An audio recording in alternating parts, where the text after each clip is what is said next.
I took an Ambien last night. I'm a little out of it. It seems like you took an Ambien this morning. Right. Well, I took an Ambien and then I slept for 6 hours, so. Is it supposed to be more than, isn't it like 8 hours? Yeah. So... Whatever. I'm fine. It doesn't seem like she's fine. Oops. I'm so frustrated by this. Hey everyone, I'm Claire. I'm in the BA Test Kitchen and today I'm making I feel like that was going to be a good one. Hey everyone, I'm Claire. We're in the BA Test Kitchen and today I'm making gourmet combos. The last time I had combos, I was probably 12 years old. It was at Camp Thunderbird for Girls in Bemidji, Minnesota. I did indeed have a childhood, sort of. I don't remember them being that good, but I also kind of remember liking them. My recollection of a combo is it's kind of a pretzel-like, crispy little tubes filled with cheddar cheese. Like, sounds pretty good to me. This to me feels like the standard size and flavor. This one just says combos stuffed snacks, cheddar cheese. Right, some combos I guess are cracker and some are pretzel-y, so we'll try both. It has that powdered cheddar cheese kind of scent. There's some light flakes of what I'm guessing are salt. Okay, right off the bat. Pretty good. There's a lot of sweetness in the cracker and in the filling itself. The cracker itself doesn't have a ton of character, but it's very crunchy and kind of tender. And that combination with a little bit of creamy, salty cheese. Come back to me after I've eaten 10 of these. Maybe they won't be so good, but the first bite, I think these are great. What's not to like about combos? I'm getting more excited by the minute with this combo thing. Oh, Delaney. Oh, combo Claire. I just have a question. Like, people don't like talk about combos that much. No, it's the first rule. It's not like out there in the culture. Yeah. But people like them, right? I mean, like there's positivity. Good people like them. They're the world's best gas station snack. How come no one talks about combos? Never talks about Cheez-Its. Maybe you're hanging or out with the wrong goldfish. people. What's your favorite kind? I mean, pizza is the classic. It's so good. Andy doesn't seem busy ever. Andy. I have no idea what these are. They are tubular pretzel and crackers filled with cheddar cheese, and they're. Well, I've had that before, you know. When have you had them that wasn't a combo? They look a little like dog treats. Right before I took a bite. Sorry, they don't taste like it. That I know of. I like these. It's like kind of good. It's like Italian seasoning and like tomato powder, and like ranch powder. Yeah, no, this is good. When you bite into them, they are crunchy, but they almost become like a little they're a little too brittle and dusty. So I want it to be a little bit more snappy. You got it. Make sure you get the filling in with it. No, I got a little. I could maybe use a touch more of the filling. Right. Yeah. I just need like more balance. Like even just the pretzel itself is just like it's so crumbly. Yeah. It doesn't feel like it has like real snap. Right now, I think the only thing that's distinctive about the cracker part is that it's sweet. My hope is that the dough is the same for the pretzel and the cracker, and they're just doing like a pretzel. You know, they're just treating it to get the shiny brown outside. I think it's gonna be kind of fun. I think I already have some ideas. Gonna do great. Yeah, I wouldn't be surprised if there was no leavening agent in here at all. It just puffs because of the water content. Looking at the cut surface of the tube, I actually think that they're baked individually. Initially, I was thinking like, okay, it's being made in a factory. Maybe it's being baked in a long tube and then cut. But actually, I think the first time that the cracker part gets baked, it's already in this length. And that's because of the uniform color around the cut sides. If they were baked and then cut, it would look more like this. It would have a very distinctly cut surface. Here's the pretzel kind. I'm going to compare it side by side to one of the cracker ones. It might be that the cracker filling is a little more yellow. I guess it does look like it's a slightly different dough and slightly different consistencies. Now it's time for my favorite part, reading the ingredients. Wheat flour, vegetable oil, parentheses, palm kernel oil, palm oil, corn oil, hydrogenated palm oil and or hydrogenated palm kernel oil, close parentheses, whey, maltodextrin, sugar, modified cornstarch, salt, less than 5%, Baker's and cheddar cheese blend, parentheses, milk culture, salt, enzymes, close parentheses, leavening, parentheses, baking soda, sodium acid pyrophosphate, close parentheses, dextrose, soy lecithin, coloring, parentheses, yellow 5, lake, yellow 6 lake, blue 1 lake, close parentheses, hydrolyzed corn gluten, natural flavor, lactic acid, yeast extract, lactose, buttermilk, citric acid. So in the dough itself, it's mostly wheat, flour, and oil. Sugar is pretty high on the list of ingredients. And then it does have a little bit of leavening. That's interesting. There's some good basic information here. It all makes sense, but I do want to go over to the computer to really see if there's any information about inside the factory and how they're made. This is a very short Wikipedia page. I'm concerned by the lack of information and transparency around combos on the internet. This can't be right. It says, apparently, this guy's saying that a bunch of guys with handheld caulk guns load the cheesy filling into the hollow pretzel bits tens of thousands of times every day to a high degree of precision. No, there's no way. That cannot be right. But this says combos were developed from a patent purchased in the late 1970s. So maybe there's like some highly secret proprietary information. I wasn't anticipating not finding anything out. So it makes the job a little bit harder on the one hand. On the other hand, it maybe makes it a little easier because I don't have a particular set method or approach in my mind that I feel like I have to stick to. I can kind of go anywhere with it. So my plan is to make a basic cracker dough and then to take some of that dough and treat it pretzel style to make that shiny brown outside and try to form it and bake it into tubes. I'm going to start with the dough. So I'm going to start out with flour. Oh, I'm going to add some buttermilk powder, why not? Cornstarch, maybe 15 grams sugar. We're going to do 5 grams salt. I'm going to do a little bit of baking powder. Now all of these dry ingredients are going to go into the mixer. And now for the liquid, it's going to be a combination of water and oil. Maybe I'll use a mixture of avocado oil and refined coconut oil. I'm so frustrated by this. No scales work on this station. They all go all over the place. All right, we're going to go measure this over there. Oh, no, it's still... Nope, it doesn't. It still doesn't work. I think that the light pack does something. Because when I took my You think it's me? And weighed my stuff, it was working. Wait, Sola, I'll stand over here and I'll tell you what to measure out. Does it seem like it's working? Nope. Break it out. There goes that theory. Let's try a different scale. It's working. It's you. Okay. What are you going for? Just pour and I'll tell you when to stop. Is this how What does 50 grams look like? That's 54. Can you add 25 coconut oil to that? Okay. Then I'm going to add it all and just start mixing. I do want a pretty dry dough. I'm basically just going to knead it. Yeah, I think I do have to add more water. Do you know what I'm going to do next? What I'm going to say? This dough has to rest. Today's really looking up. I took a power nap. I had a coffee. Gabby just gave me a piece of mortadella, and I have a seltzer. It's a great day. And it's a holiday party later. Slow maintenance in the shop. Yeah, totally. What? No, you're doing great. Keep going. Okay, cool. Here's the dough that's been resting. It's a little greasy. Got kind of a lot of oil. I'm gonna try rolling it out and just baking off a slab of it to see what the texture is like. Oh, Brad, do we have any metal? Yes. Do we have any metal straws? Metal straws? Yeah. No, I don't know. Ask Abby. What do you need straws for? To form a hollow tube of dough. Isn't that a bit thin? Or, not a big enough circle? It's the inside. Right. All right, never mind. Let me ask Gabby. This little length of the dough on this short little parchment sleeve. I'm going to try to form the dough around this straw and use it as a mold. This is the seam. I mean, the edges meet together, but it just doesn't want to really pinch to itself. This should have been my technique the whole time. This is making it really even. I just had that thought I always have during gourmet makes, which is what if I nail it on the first try? I'm trying to really grip this parchment paper. Oops. All right, I'm gonna bake it, see what happens. Here's my other idea. So these two tubes, we've used them now several times in gourmet makes for Mentos, and I don't remember the last one. They're just metal molds, and I slid the whole parchment wrap tube of dough inside, and that's to help keep a round shape so it doesn't settle onto a flat surface as it bakes, and I'm gonna pop it in the oven.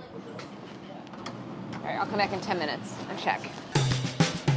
Now what I'm looking for is just the heat of the oven to set the dough. The dough is so insulated, and there can't be a lot of moisture loss because of that. So let's see. It doesn't look bad. It did shrink a bit, so where the seam was, it pulled away from itself a little bit.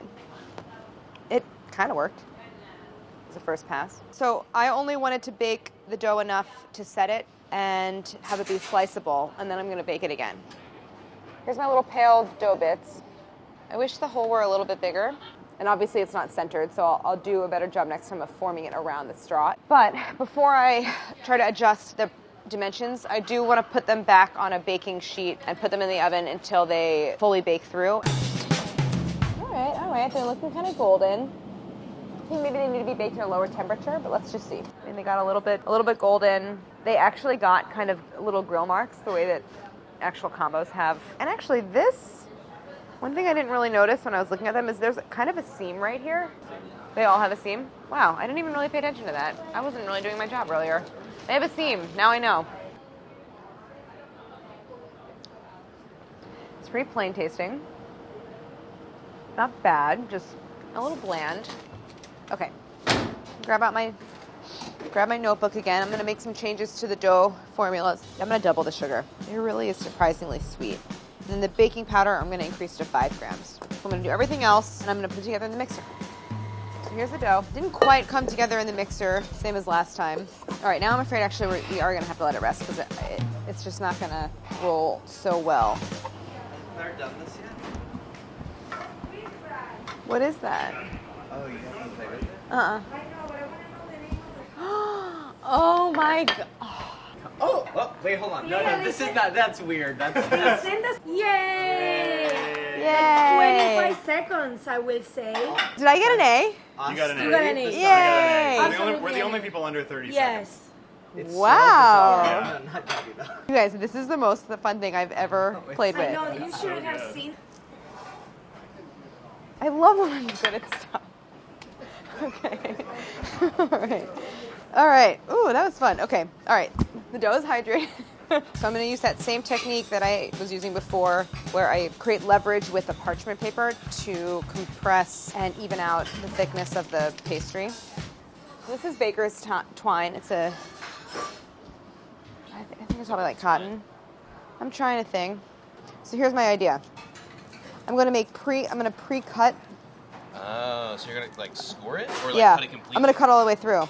So just make sure the twine is positioned, that I'm pulling fully parallel. So I'm pre-cutting the combos so that they look more like combos, I guess. Like they have too much of like a cut face when I do this after the baking the first time. And now I'm wrapping it back up, putting it in the molds, and baking it.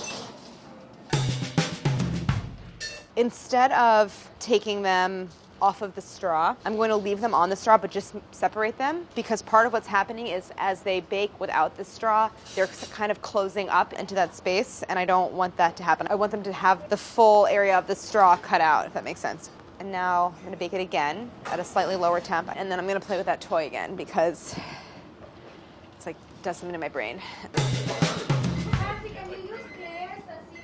Okay, hold on.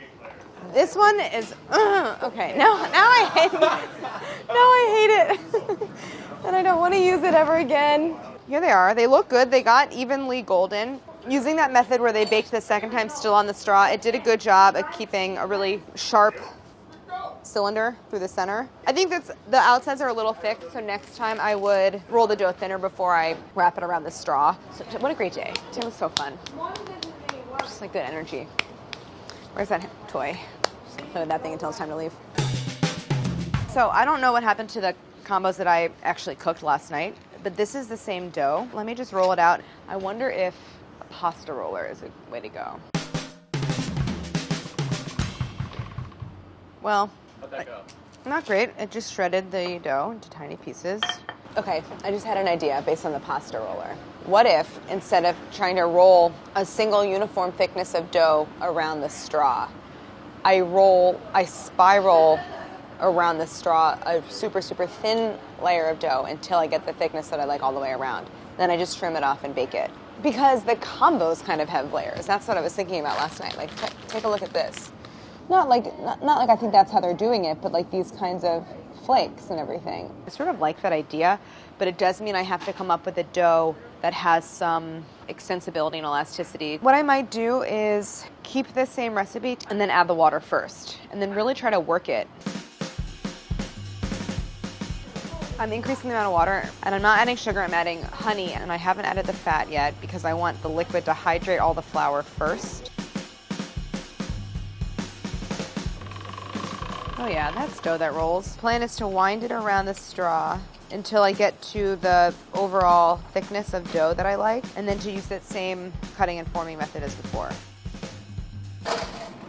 Still feels pretty soft. This dough, because of the higher amount of hydration, probably will need to bake longer. The dough has really fused together. So now I'm gonna go back in, cut them again, and pull the pieces apart.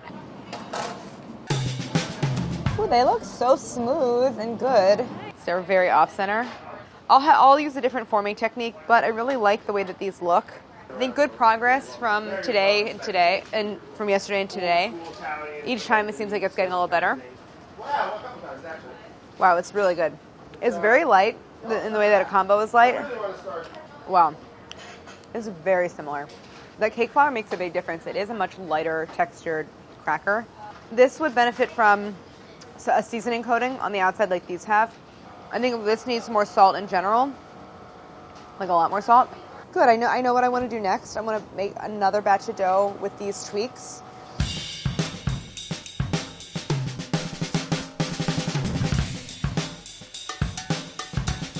So I'm working one piece at a time. I'll keep the rest of these covered. I made it much thinner so that I wouldn't have such a dramatic difference in thickness all the way around. And actually, it looks good to me. It really does.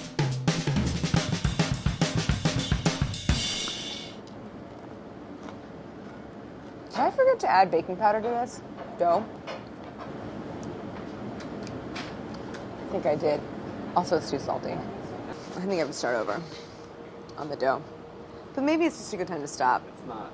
It's 3 o'clock in the afternoon. Same thing, but doing it right this time.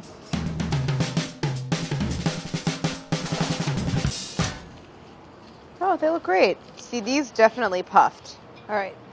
I think these look great. This to me is the best version yet. The whole is pretty well centered. They look a lot better. They're very smooth. The color is nice and uniform. They also have nicely placed centers. They're pretty in the middle, which is good. And that was just a matter of rolling the dough thinner and wrapping it more times. That worked out really well. I think they look super combo-y. Oh my God, look at it. So crackery and good. So flaky. Very light. Well seasoned. I love combos now. Yay.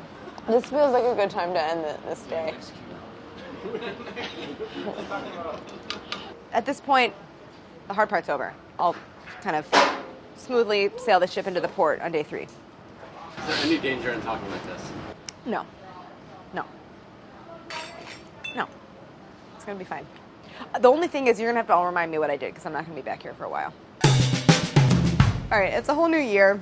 What day is today? The 2nd. It's the 2nd day of 2020. I barely remembered what we had started, but it's combos. Now it's all coming back to me. Today, I'm going to focus on production, making more of these, turning some into a pretzel coating. I'm not literally making pretzel dough because there's like yeast involved, and I'm not gonna go through that whole process. I'm just using the same cracker dough, but I do want to create a shiny, very browned pretzel coating on the outside. And there's a couple different ways to do that. One is to use baking soda to make baking soda more alkaline, which then makes it more effective in creating the pretzel coating. You have to bake it at a low temperature, and there's some kind of molecular change that happens. So even though I don't really understand that full transformation, I do know that I want to get some baking soda baking in the oven because it takes about an hour. It will make it strong enough to irritate, so then we'll have to handle it carefully. Remind me to not touch this with my bare hands after it comes out. Before I start putting together the actual doughs, I think I want to make a couple of spice mixes that I can use to flavor the different doughs. I guess I want one of them to be kind of like an Italian-ish type seasoning, and then the other one to be maybe more like pretzel-y kind of seasoning, like with mustard powder. In both cases, though, I'm starting with a base of buttermilk, so let me add that. Now in each of these, cayenne, onion powder in both. For the pretzel flavor, garlic powder, ground mustard, paprika, cheddar powder. I'm gonna shake this up and give it a taste. Tastes really good. Now for the Italian seasoning one, I have Parmesan powder, tomato powder, dried oregano, whole fennel seed. Really good overall. I'm happy with how each of the blends turned out. So let me label these. I'm gonna make the 2 versions of dough.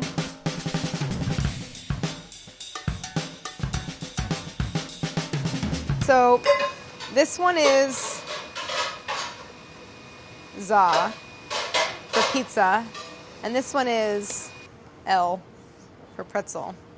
So I have my doughs here. They had a long time to rest. And now I'm gonna roll them out in my pasta roller.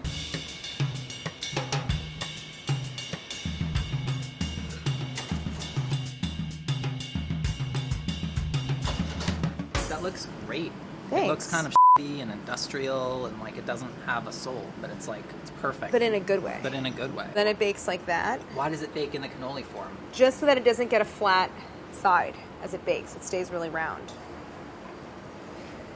I know. It's just that next level where I would be like, F it, it's gonna have a flat bottom, but we all can imagine what it would look like without the flat bottom. Yeah. But you take it that next little bit. Thank you. And it's just, oh, wow. Well, we gotta make our own fun, I'm you know? so impressed. Thank you. I would say I haven't broken a sweat on this one, in general. Wow. What I want to do next, before I make any more of this flavor, is figure out the baking soda solution for making a pretzel coating. So I'm going to pivot to that while these are in the oven. So I just went back to that Harold McGee article about the baked baking soda. The proportion that he gave was about 100 grams. What? Oh, right. I forgot. It's fine. Nothing's happening so far. All right. So make a solution, dissolve the baking soda in the water. Wait, did it vaporize? Oh, no, really? Everyone stand under the hood.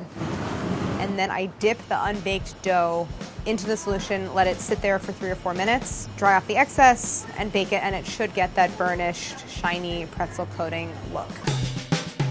I'm sorry, does that say 450 degrees on that? How hot is this top oven? 350? This is a oven that's 100 degrees off. That's actually a very beautiful color. I wonder if I need to egg wash for shine.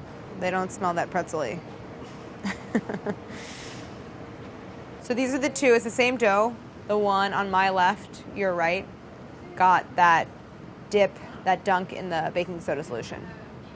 So obviously it changes the color dramatically. The color looks good. It looks pretzel-like, but I am going to try, before I put them in for the second round of baking where they dry out, brushing them with a little bit of egg white to encourage a shiny finish.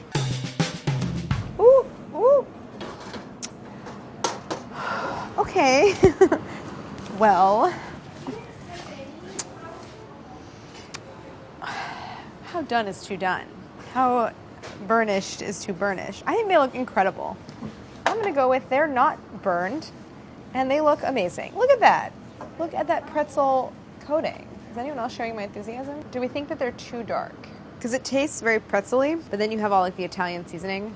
It's like kind of weird. I think that next time I have to do less of a soak. I'm gonna cut it in half and do 2 minutes. Ooh, they got a little dark. Uh-oh. Well, so much for my less time theory. But like, I'm actually surprised at how well the baking soda works. Are you sure these won't burn your organs? No. No. But I'm sure they're safe.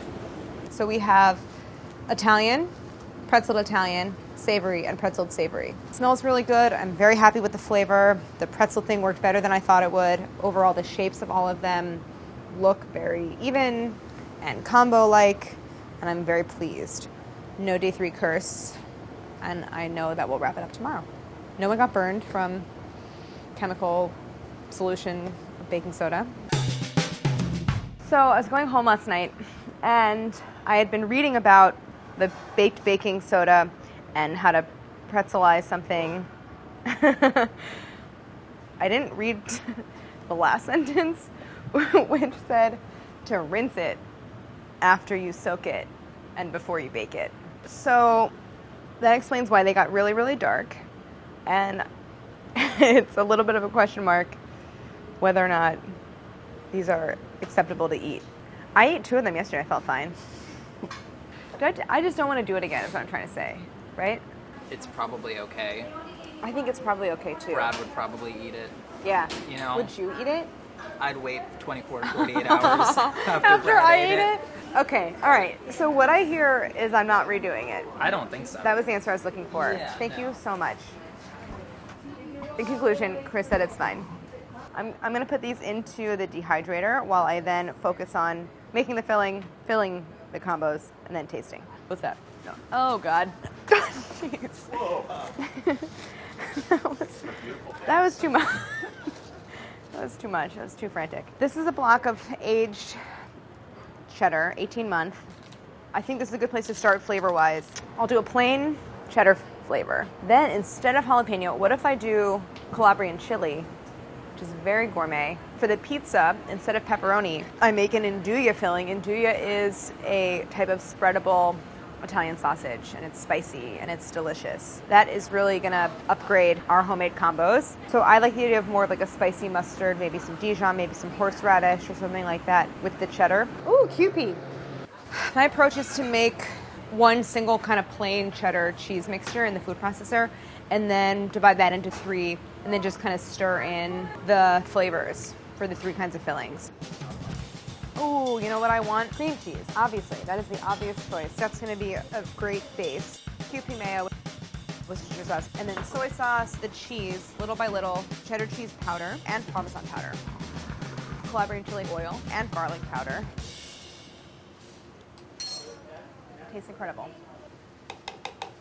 So it looks like I have about 300 milliliters. So I'm going to start with the mustard flavor. I'm going to put in 1/3 of this mixture. This is the savory seasoning mix. This is Coleman's mustard, so English style mustard. It really packs a punch.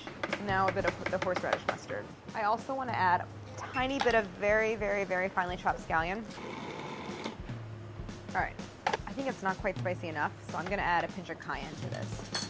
Okay, mustard is done. The next cheese I'm going to do is Calabrian chili, which all I'm going to do is finally chop up some of these chilies and then blend them into the next 1/3 of the cheese mixture. It kind of hits you on the finish, and it's subtle.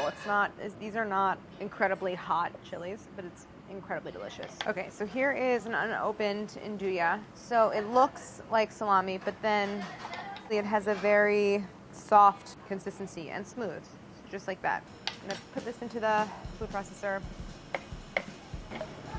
You know what, I'm gonna add a little bit of the pizza flavoring into it also. Just a little bit though, I don't want it to be overpowering. There's just not enough in the food processor to get the andouille to incorporate, so I'm gonna do it by hand. Just gonna work it in with a spatula.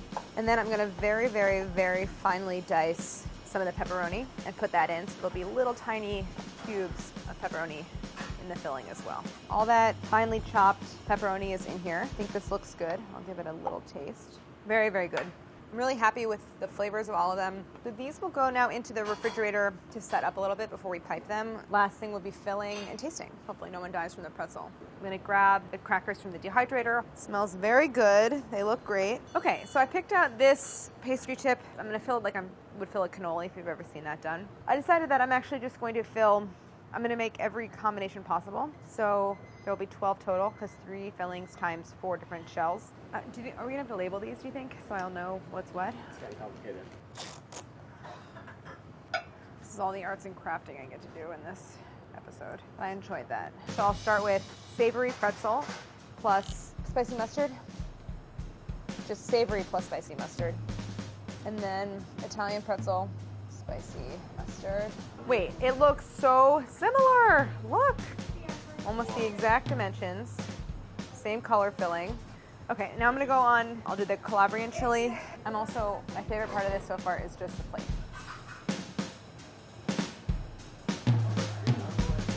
The second filling is done. I just couldn't be more into this whole symmetry and everything. I love it.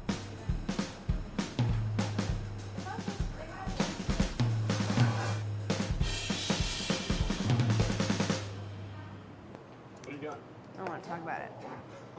I'm making a twister board so that people can spin the wheel to figure out which one they're going to try. Chris. No. It works. Yay. Okay. What do we call this? 1, 2, 3. Wheel of Combos! Right. We really got to make our own fun on this show. Ooh, okay, good one. Savory pretzel and spicy sausage. That's a good one. We think you're going to be fine if you eat it. This is by far better than any combo I've ever had. Thank you. I wish the bar was higher, but thank you anyway. Yeah, just a quick. Oh, there you go. Ooh, good one. Okay, Ooh, it's in the middle. you got savory and spicy sausage filling. Why they look exactly. They look better. Thanks. It's so good. They look like a mandala. And it's prosperity. Now so it's a board game. Okay. Ooh, you won. You got the one where there's only one left. Italian pretzel and Calabrian chili. Mm-hmm. Chris, just eat the whole thing. It takes a bite. I know, I love it. I'm watching. Wait, can I from see? down Can I see here. the bite part? Oh, see, that looks pretty good. Can you show the camera? Oh, it's so good. Like, delightful.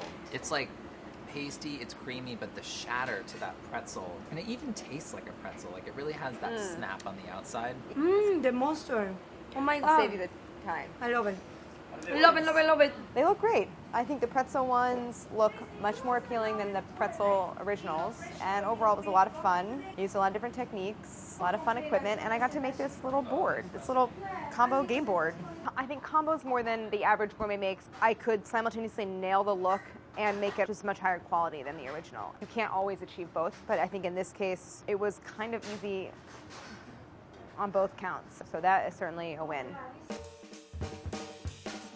Here's how you make gourmet combos. Bake baking soda at 275 Fahrenheit for an hour to alkalize it, then let cool. Dissolve 2/3 of a cup of baking soda in 2 cups of water and set aside. To make the savory powder, combine 2 tablespoons buttermilk powder, 2 tablespoons ground mustard, 2 tablespoons cheddar powder, 2 teaspoons onion powder, 2 teaspoons paprika, 1 teaspoon garlic powder, and 1/4 teaspoon cayenne pepper. Set aside. To make the Italian seasoning powder, combine 2 tablespoons buttermilk powder, 2 tablespoons Parmesan powder, 1 tablespoon tomato powder, 2 teaspoons onion powder, 2 teaspoons powdered dried oregano, and 2 teaspoons ground fennel seed. Set aside. For the dough, combine 240 grams cake flour, 10 grams kosher salt, 15 grams cornstarch, 8 grams baking powder, and 30 grams savory or Italian seasoning powder in a bowl. Make a well in the center and pour in 100 grams of water and 30 grams honey. Mix just to hydrate, then add 50 grams avocado oil. Knead until the dough is smooth, then cover and let the dough rest for 10 minutes. Roll out small portions of dough in a pasta roller until very thin. Dust lightly with flour as necessary to prevent sticking. Then cut into rectangles measuring about 8 inches across and 2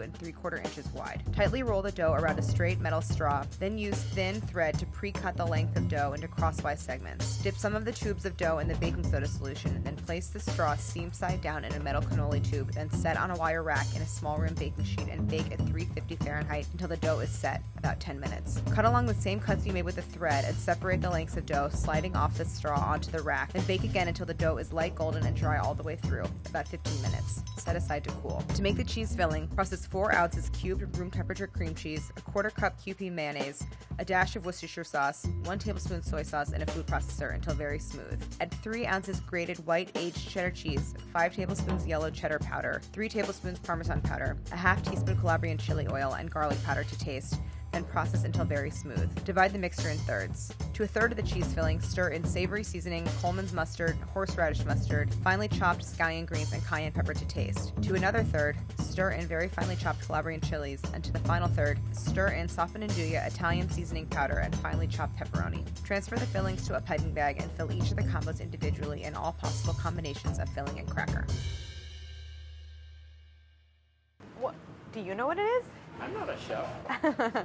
Neither am I. This thing no one ever actually realizes. I'm not a chef. You're a pastry chef. No, I'm not. Do I work in a restaurant No, that's not it. making pastries?